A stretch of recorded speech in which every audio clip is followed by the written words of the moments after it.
Anthony, l'équipe 3 de Mérignac en entente avec Ezid va débuter son championnat de pré-national après-demain, samedi à Hendaye. Tu peux nous expliquer pourquoi vous commencez après tout le monde?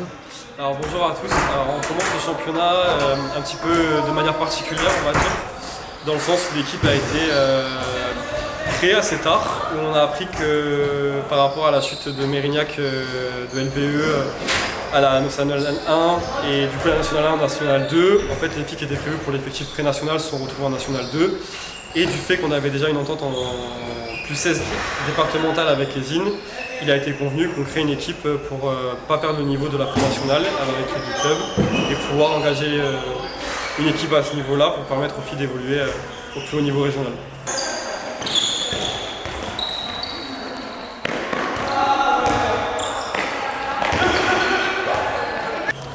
Donc c'est le temps que les actes administratifs soient passés, que l'équipe soit facilement créée par la Ligue. C'est ça. Tout à fait, c'est vrai que ça a été un petit peu compliqué en termes des démarches administratives. Heureusement, les deux clubs ont réussi à se mettre d'accord rapidement, à faire le nécessaire. Ça a pris beaucoup de temps aux bénévoles, donc du coup, je remercie les bénévoles des deux clubs pour ça. Mais effectivement, le temps que tout soit acté, on a dû reporter les deux matchs parce que sinon on ne pouvait pas faire jouer les filles des immeubles pré-nationales, ce qui était assez compliqué en termes d'effectifs.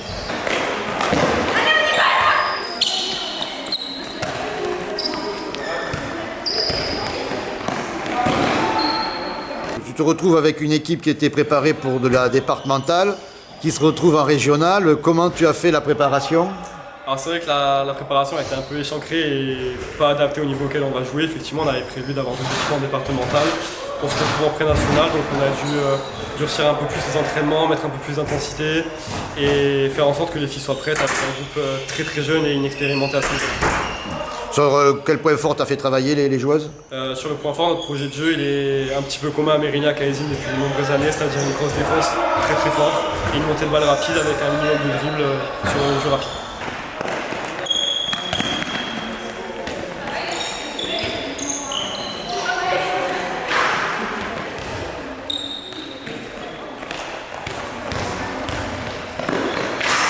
Alors l'effectif, tu l'as évoqué, quel est-il? L'effectif il est composé de beaucoup de joueuses issues de moins 18 Excellence départementale, avec un mélange de filles qui sont parties des IN et qui sont revenues du coup pour nous étoffer dans le groupe. Donc avec, des retours au club, ça compte? Des retours au club, effectivement, il y en a quand même pas mal, donc c'est quand même chouette à ce niveau-là qui connaissent la maison. Et en termes de niveau, c'est une équipe qui ne connaît pas du tout ce niveau-là. J'ai une équipe très jeune, donc du coup justement il manque un petit peu de cadre, on va dire, pour poser tout ça, mais d'un point de vue général, c'est un groupe qui a envie et qui donne satisfaction aux entraînements sur le projet de jeu qu'on veut mettre en place. En termes de cadre, Dimetigna, Keita, Maïva Guillaume pourraient être appelés à jouer dans cette équipe? Effectivement, c'est des joueuses auxquelles on a pensé pour nous aider, nous accompagner à ce niveau-là et pour encadrer notamment les jeunes et apporter leur expérience dans le groupe de manière significative. Ça fait un groupe de combien alors? Là actuellement, donc, du coup, on a deux équipes en entente avec les îles, donc il y a l'équipe de pré-nationale et l'équipe départementale qui est en brassage actuellement. On a un effectif d'environ une trentaine de joueuses. Donc, voilà. Pour les deux équipes? Pour les deux équipes. Et est-ce qu'il y aura aussi des descentes de la Nationale 2? Alors effectivement, c'est prévu en fonction du groupe de la Nationale 2, des filles qui ne sont pas descendues.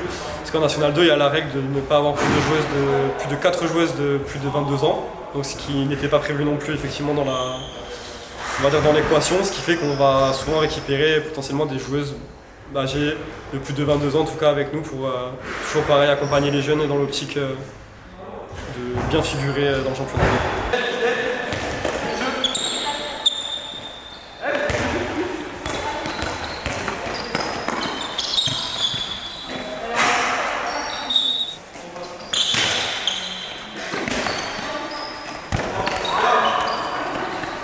Justement, alors l'objectif sportif? L'objectif clairement annoncé, c'est le maintien. On va essayer de se maintenir le plus rapidement possible pour avancer sereinement et gagner à la maison. Voilà, ça va être l'objectif principal, c'est d'éviter de perdre à la maison.